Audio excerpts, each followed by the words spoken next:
And so, example, I went out to a client a few years ago. Let me see if I can pull it up.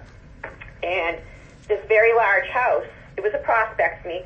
And when I went out to this house, I did a marketing off anniversary just to see, because I said, how long have you been with Guardian? That's also another clue, too. Because dental, an employee really doesn't care who the dental plan is, as long as they can go to the dentist and they're getting their $1,500 or $2,000 and they're getting good discounts and things are covered. What's it matter to them if MetLife pays it or Guardian or, But if I see that a group has been with one particular carrier for a long period of time, and I know that we're a big house, they're being persuaded to stay with them for some reason, and it's more than likely benefiting that broker. Let me see if I can find it, if I still have it.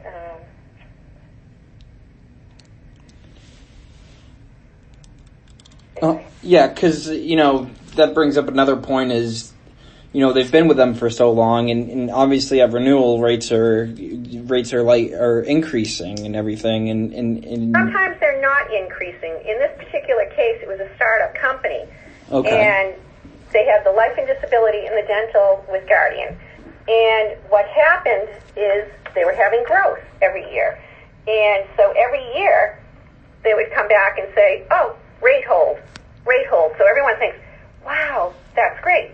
But if you go from having 20 covered lives to 50, then from 50 to 75, 75 to 80, the next renewal, 100, you should be seeing decreases, especially in this particular group. The average age was like 27. Okay. So, the way it's, and people are busy building their companies, and they're being told, oh, it's a rate hold. Oh, good, don't have to do anything. Well, no, they should have gone to market because they could have gotten lower rates. And that's what happened in this group here. Making the move, in that particular case, their life and disability and their dental saved that group, and they were at 100 lives at that point, $47,000 a year. Wow. Think about all the prior years, how much they were spending too much. Wow. So there's a lot that goes into it, and that's why I say it's really important to, sometimes, even if it's a rate hold, I'll tell a client, I know you're happy, blah, blah, blah, but let me just make sure these are honest rates. And then what I can do is go back, and if I do have competitive rates, I can go to the incumbent and say, I've gone to market, client's happy with you, happy with the service, employees are happy, but I do have better rates. Can you do anything? So it's kind of like a bickering type of thing. And again, it depends on the group, the makeup of the group, the size of the group. Has the group been growing? As the average age stayed fairly young? Because if you have a change in the group and your group is a little bit older, they look at things like, at my age, we didn't have fluoride treatments and all that other stuff, so they know that I'm more apt to need dental care than that, 30-year-old. Okay. So, you just talked about going back to the carriers and kind of negotiating in a way. I have a more competitive rate from so and so. What can you do?